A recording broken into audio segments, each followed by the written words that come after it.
Hey guys, Alex from 7th Hour Films back again with My Hero Academia. Last time on My Hero Academia, we had What's the Big Idea? Where, continuing on in the provisional license exam, we had Gang Orca showing up to be a villain, and Todoroki went to confront him, and then Yowarashi came to confront him. But there was conflict between Todoroki and Yowarashi, because Yowarashi hates Todoroki, and he also hates Endeavor, and the two had conflict, which may have cost them some major points, but in the end, they were able to basically combine attacks against Gang Orca, and then just before the exam ended, Midoriya came in to try to help, but then, like I said, the exam ended, and Gang Orca was like, man, that might have been pretty hard, actually, if we had kept going, which is pretty interesting. And then, it was over, and they put up the results on screen of who passed and who failed, and then it was a cliffhanger. That was basically that. It was a very great episode, really enjoyed it, and I'm curious to see where we're going this time. Let's see if... we'll see how many of our Class 1A friends have passed the provisional license exam. This is where I say if you want to watch my reaction to this episode of My Hero Academia, what you gotta do is head down in the description or to the pinned comment, click on the link there, that will take you over to the reaction. You can watch it just like any other reaction, you can enjoy it, hopefully, and when you're done with that, you can pop right back over here for the discussion. So with that being said, let's go ahead and get right into this episode of My Hero Academia. Here we go.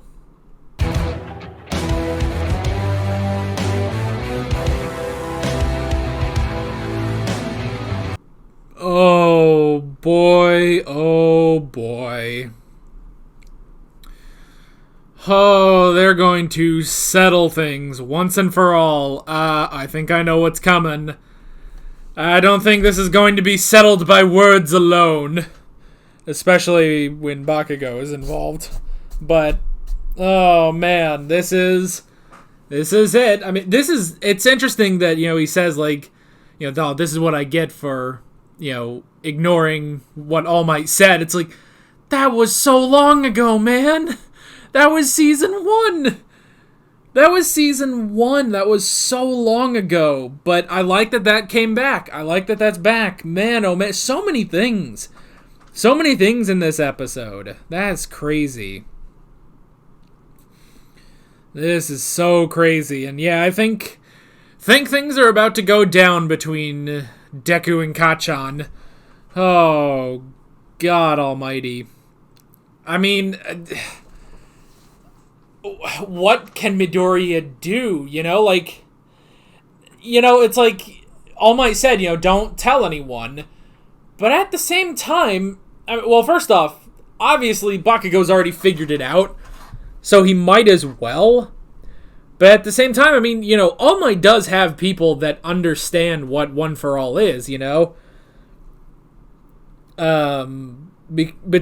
Tsukauchi and, Gran Torino and Recovery Girl and Principal Nezu, like, there are people that All Might has told the secret of One for All to. So it would honestly make sense if Midoriya did tell Bakugo, I still think Midoriya should tell Ida and Uraraka and Class 1A, but, because they're all his friends, and, you could trust them, but Bakugo definitely. Oh, man, so, let's go ahead and hop into the notes for this one. The first thing I wrote down is passed and failed. So, all but 2 of Class 1A passed the provisional license exam. That's pretty good, actually. That is pretty good. Now everyone had, varying scores, which is good. And Deku didn't even do as good as I thought he did. I thought it was just, he only really made one mistake. But they did dock him points for times where he was just sort of standing around, So, he passed with a 70. That's still pretty good, That's still really good, especially with a threshold of 50. getting a 70 is honestly pretty good. So, hey man, C's get degrees. C's get degrees. That was the mantra of my college. C's get degrees, and boy, those C's got me a degree. Let me tell you something. So yeah, a 70%, that's honestly pretty good. So I like that. They did say, what did Momo get? I don't remember what Momo got exactly. Let me see.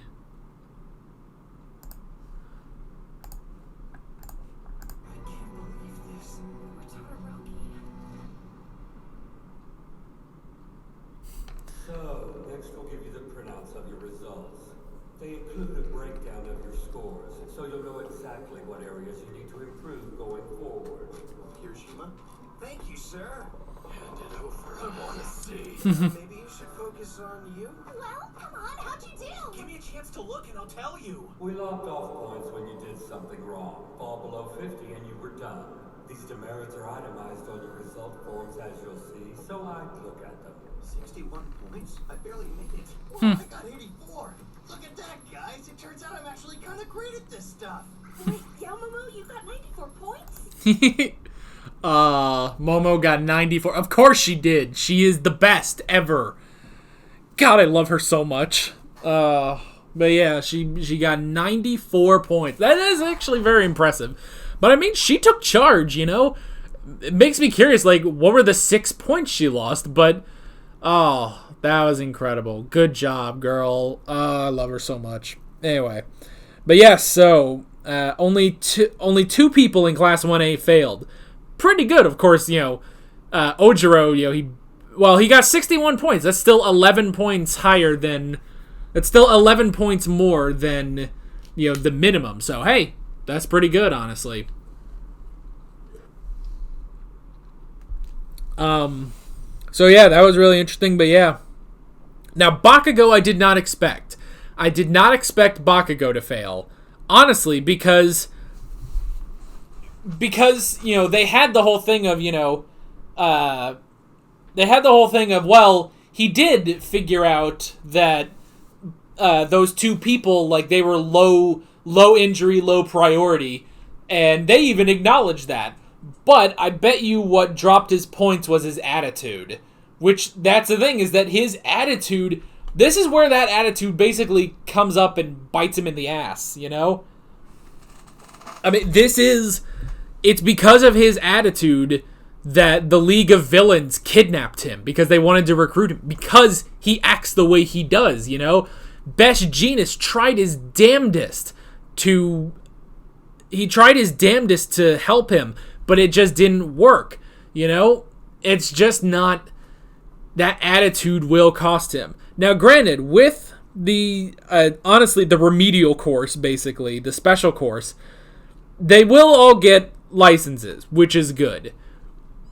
That is at least good that they're all going to get licenses, even if they failed this one. But that attitude is a killer, you know? It honestly makes you think that that's what happened to Endeavor, because Endeavor was so horrible that he probably went through the same thing that Bakugo does, you know? So yeah, it's like that attitude is a killer, and it's finally hitting him how bad that basically is, you know? It has ruined him, basically.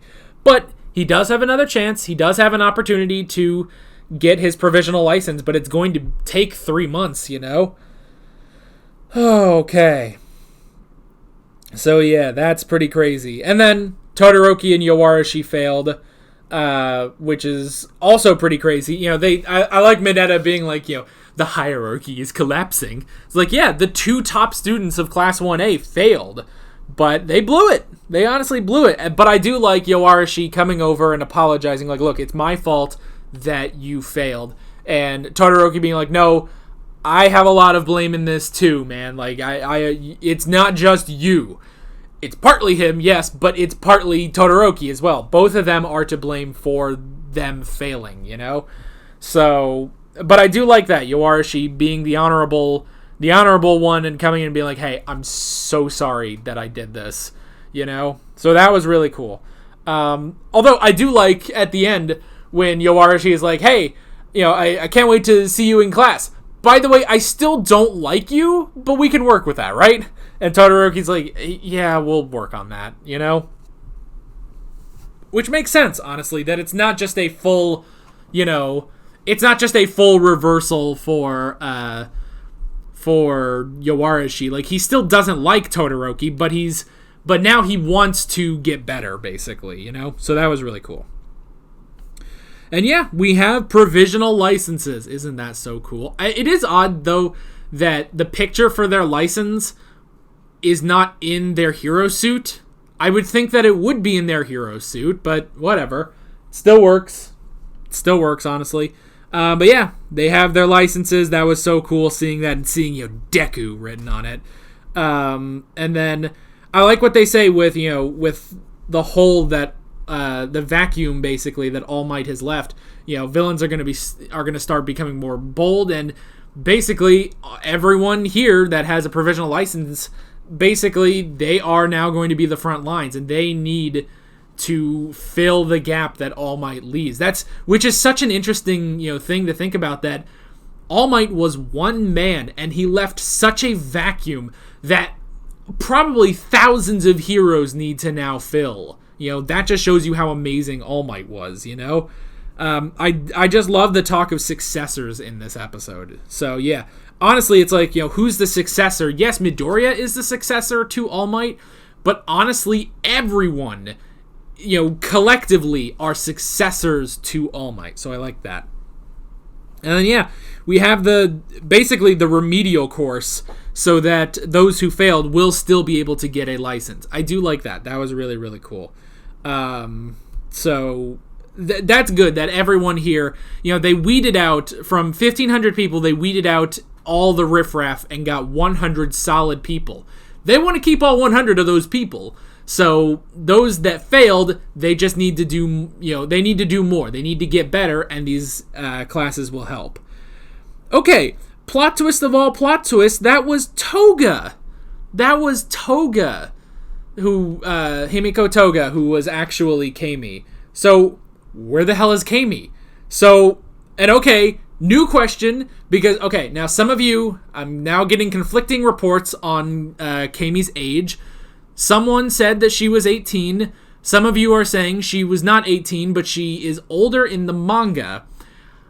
So I don't know. So here's the new question. How old is Toga?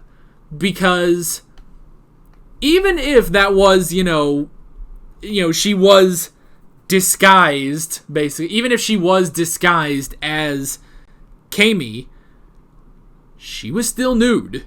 She was still naked, and I have to know if it's creepy or not. It is, but how creepy is it, basically? So, let me know in the comments, how old is Toga? Because they've said, like, she looks like a normal high schooler, So, I'll be curious. But yeah, now we have her quirk, Transform, which makes sense because at the camp, she was looking for blood. She specifically needs people's blood in order to transform. And so she took Uraraka's blood, which allowed her to transform into Uraraka during the provisional license exam. So that was pretty interesting. And now she has a bit of Midoriya's blood. Now, obviously, they can't take One for All from him because it has to be passed on willingly. So that's not the goal here. But is the goal to transform into Midoriya? Like, is there going to be, like, an evil Midoriya out there? That'd be really cool. I'd be curious about that. So yeah, man, just the idea that wasn't, that was Toga the whole time. That's pretty crazy, Oh, man. And then we go to Tartarus. We go to Tartarus for a talk with All for One. So that was pretty interesting. And I do like that All Might was still in a hero suit again, Like, he does still go there as a hero. So yeah, now, I mean, we know basically that we basically know the plan that All for One has is that, because of All Might's arrogance, the world is going to start collapsing. And now it's going to be destroyed by his successor.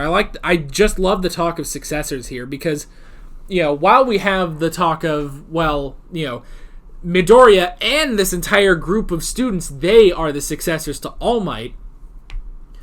The problem is they haven't succeeded him yet. They are on their way to doing that. The immediate successor to the number one hero is Endeavor. Probably the worst possible person to succeed All Might. We have the One for All successor. We have their, future successors that will fill the gap. But his immediate successor as the number one hero is Endeavor. That is not good. In a time where we have lost All Might, Endeavor is not good as his replacement. So that is a problem, and All for One knows that. And I like how he says, because it's like, okay, you had this goal and you figured out how to extend your life. Why have a successor? But from what it sounds like, he only got a successor after he was defeated by All Might. After he lost to All Might, which was 6 years ago at this point now, where All Might ended up in his weakened form and All for One almost died, basically. I assume that's when he was like, okay, I have lost everything, I need a successor. And that's when he found Tenko Shimura and turned him into Tomura Shigaraki. So that was very interesting. And yeah, and I do like when he says, like, why do you need a successor? And he's like, really? You're the one asking that? Like, yeah, you would think that All Might would understand that. But yeah, it does seem a bit odd. It's like, okay, why, if this guy was planning to rule the world forever, why does he need a successor? But it's because plans change. Because he lost to All Might. Because that's the thing, is that One for All has always needed a successor so that, it could survive past All for One. The thing now is that One for All has finally, once and for all, beaten All for One, because All Might was finally strong enough to beat him. So now, All for One needs a successor. Meanwhile, All Might does still have his successor, but his successor will now go against All for One's successor. So yeah, that's pretty crazy. That is pretty crazy. Just the idea is like, yeah, why would this guy need a successor? Because he actually lost. Because he lost to All Might twice now. So yeah, I just love the talk about successors in this episode. That was really, really great. And I like All Might saying, it's like, no, I will beat you. Even if I'm not a hero, I will still beat you. Like, that was pretty crazy. And then a talk about your quirk. Bakugo has basically figured everything out, he's put the pieces together. Now, he hasn't fully figured it out. Because, he's talking about, like, okay, there is the boss guy and he can take powers, and he took Ragdoll's powers and now she can't be a hero. All Might seems to have passed on his power to you, and now he can't be a hero anymore. Like, he's basically got everything, but he doesn't quite have the full picture yet. And so that's why he needs Midoriya to explain, like, hey, you need to tell me how, like, what am I missing here? Like, I know you have his power, but how? How do you have his power, basically? And it is, again, sort of like Bakugo's attitude coming to a boiling point and blowing up at him with the provisional license. Now, his rivalry, basically, with Deku has boiled up to this point, and now, not only, because you could say that Midoriya beating Bakugo in Season 1, you could honestly probably call that a fluke, You could probably call that a fluke. That was back before he ever had any control of One for All, So, that, you could honestly call that a fluke, but now, he's gotten not only has Midoriya gotten better and better and better, but now he passed the provisional license exam where Bakugo has failed. And that is just sort of the nail in the coffin, like, okay, I need to figure out what the hell is going on, you know? And now they need to settle things. They need to settle things, and I think things are going to be settled in more than just words. But we'll have to see. We will definitely have to see. I love this episode. This episode was brilliant. Loved all the talk of successors on 3 different occasions. And I love all the twists with Toga actually being Kami. And the potential of seeing Toga naked. But, you know, moving on. And now with everything, you know, coming to a head with Deku and Kacchan. So yeah, we will have to see. We will definitely have to see what's going on with Deku and Kacchan next time. But yeah, I mean, that is pretty much it. With all that being said, I'm Alex from 7th Hour Films, and I will see you guys next time. Take care. Alright guys, thanks for watching this video. If you want to watch more of my My Hero Academia reactions, you can click on the playlist, you can subscribe if you haven't done that already, and be sure you hit that notification bell. You can support me on Patreon and follow me on social media, links below in the description. See you guys later. 歩くほどに靴底が